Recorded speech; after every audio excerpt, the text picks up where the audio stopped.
Hi, folks.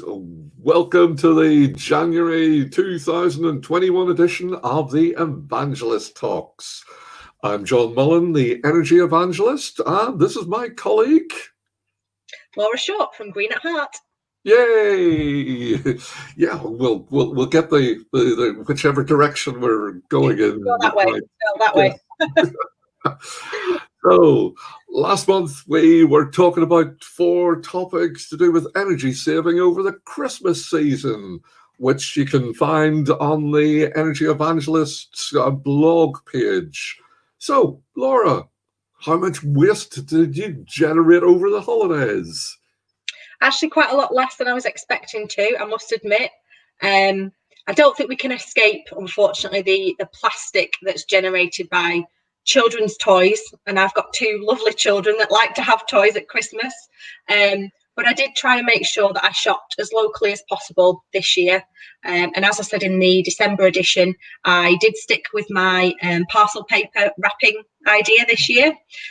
Used biodegradable twine and ribbons that I could also use again next year because they're perfectly fine, and I used some lovely wooden gift tags that I can also reuse.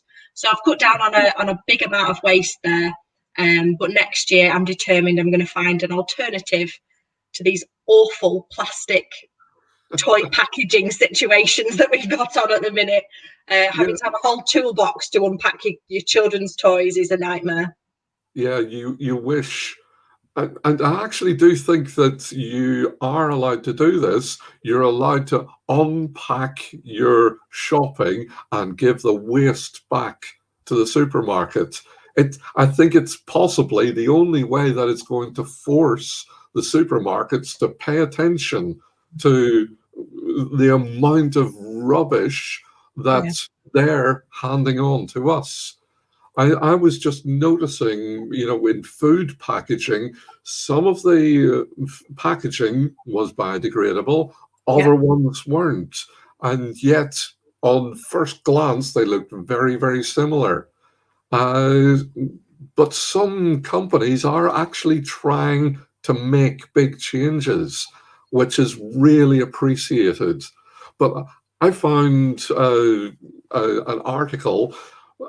They surveyed 4,500 people in Milton Keynes, and from them, they had generated 519 tons just on food packaging, 185 tons on Christmas dinner, and so the list goes on.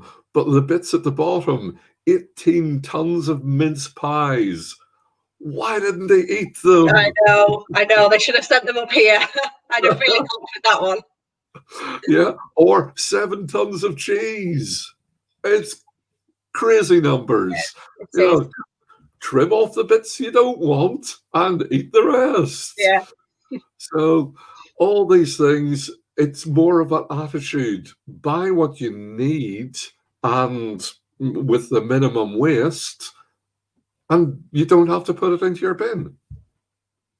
So let's go. I'm reading through a script and I'm going, what the heck is that bit doing in there?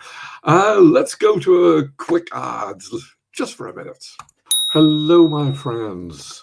Just a quick slot to tell you about the Save Energy, Save Money 14-day challenge. It's an opportunity to find a starting place to retrieve wasted energy in your business and putting that money back in your pocket. Oh, did we tell you? It's also free.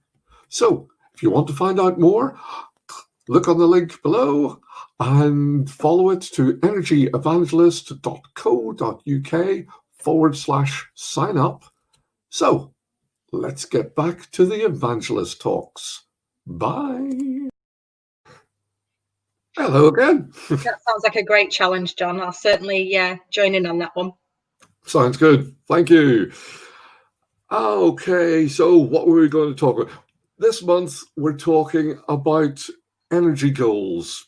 How can we how can we see our way, or how can we make a goal so that we can get close to it? So one of the biggest issues of, if you don't know what you've done in the past, how can you make changes? Yeah. So energy audits. Do you want to jump in there? Yeah, it's a great place to start, and I would suggest if you're not going to feel confident doing it yourself, get somebody in to do it. John, myself, we can come into your business, have a look round, and it really is just about having a fresh pair of eyes to identify some opportunities, the quick wins, maybe something that needs perhaps a little bit more investment over time. But something that's going to give you that return on investment and that instant reward that you can put back in your pocket, back into your business, and then reinvest it further down the line. Yes, and it also really helps whenever you're wanting to make changes into your business. You can factor in the changes. Sometimes you'll be decreasing the amount of energy you'll be using. Sometimes you'll be increasing it, but it's justifying what you're trying to do. You might be increasing it, but you might be putting out twice as much products. So actually the cost per product will be halving. So it's all of these ideas of, just getting the right tools for the right job. And it helps you to have the business intelligence to make the right decisions. Yeah. Brilliant idea. Defining clear saving goals. This isn't about reducing your energy. It's about working out where you have the biggest losses, which you can change and influence.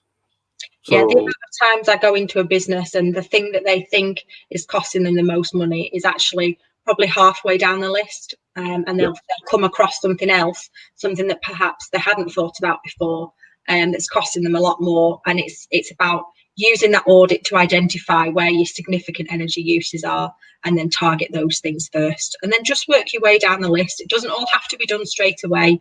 Set yourself a 12-month plan.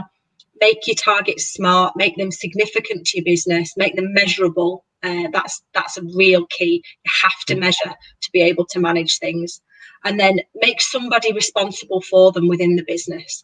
Unless you give a task to a person, it'll just never get done. And then set yourself a deadline of when you're going to achieve it for. Yeah, brilliant advice. Thank you. I walked into a business and 2 buildings right side by side for the same office or same company. And they couldn't work out why one side of the building was costing so much more than the other side of the building. And as soon as I walked through the door, I went, "You've only got one front door." So during the winter months, they opened the front door, all of the heat went out of that side of the building, and then they closed the door. So it wasn't affecting the other side of the building. It was just they kept on pulling cold air into the business, into one side of that building. And all they had to do was put on a second set of doors. And it really could change the way that your business operates. You won't have somebody sitting in reception absolutely freezing every day during the winter months, and it's a far nicer place to work. Your point. Find an influencer. Find somebody who's going to take ownership. Yeah, get that energy champion in place. Somebody who's going to take responsibility, not for everything, because we can't do everything ourselves, but make them responsible for a certain task, a certain target, and then have energy champions or environmental champions throughout your business that take ownership of certain elements that they're going to be responsible for and report back on. Well, that's a good place to finish off for today. Nice and simple, lots of ideas there. So until next month, love you and leave you. Bye. Bye.